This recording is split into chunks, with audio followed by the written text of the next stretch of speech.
اعوذ باللہ من الشیطان الرجیم بسم اللہ الرحمن الرحیم۔ السلام علیکم ورحمۃ اللہ وبرکاتہ۔ شیعہ اعمال سینٹر کو سبسکرائب کیجیے، لائک کیجیے، بیل آئیکن پہ کلک کیجیے تاکہ آنے والی تمام ویڈیوز آپ کو بر وقت مل سکے۔ بنی عباس کے ظالم حکمران کے ہاتھوں امام موسیٰ کاظم علیہ السلام کی شہادت 183 ہجری میں بغداد کے زندان میں ہوئی۔ اس وقت امام علی رضا علیہ السلام کی عمر مبارک 35 سال تھی۔ اسی دن سے آپ علیہ السلام کی امامت کا آغاز ہوا۔ مامون الرشید کو جب اپنی حکومت خطرے میں نظر آئی تو اپنی ناپاک سازش کے تحت امام علی ابن موسیٰ رضا علیہ السلام کو مدینہ منورہ سے خراسان بلوایا گیا اور ارادہ یہ کیا گیا کہ امام علی رضا علیہ السلام کو اپنا ولی عہد بنائے گا۔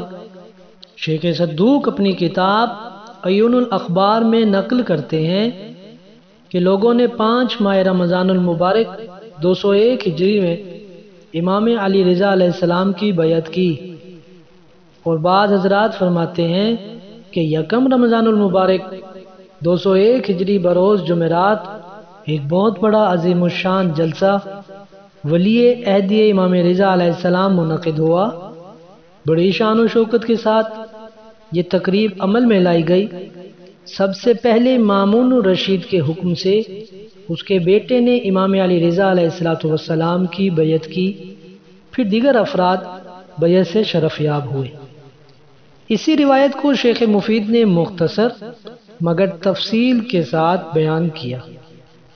اسی دن مامون الرشید نے امام علی رضا علیہ السلام کی ولی عہدی کے اعلان کے بعد آپ علیہ السلام کو رضائے آل محمد کا لقب دیا اور اپنے لشکر کو حکم دیا کہ سیاہ لباس اتار دیں، سبز لباس پہنیں اور پوری حکومت میں اس خبر کو عام کر دیا جائے۔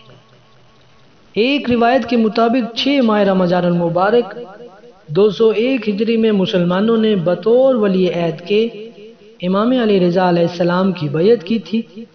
سید نے نقل کیا کہ مومنین اس دن اس نعمت کے شکرانے کے طور پہ 2 رکعت نماز امام رضا علیہ السلام کو ہدیہ فرمائیں، جس کی ہر رکعت میں سورہ الحمد کے بعد 25 مرتبہ سورہ توحید کی تلاوت کریں، اور آخر میں دعا فرمائیں کہ اللہ محمد و آل محمد کے صدقے میں ہم تمام مومنین مومنات کو امام علی رضا علیہ السلام کے حبداروں میں شامل فرمائے اور قبر مبارک امام رضا علیہ السلام کی زیارت نصیب فرمائے۔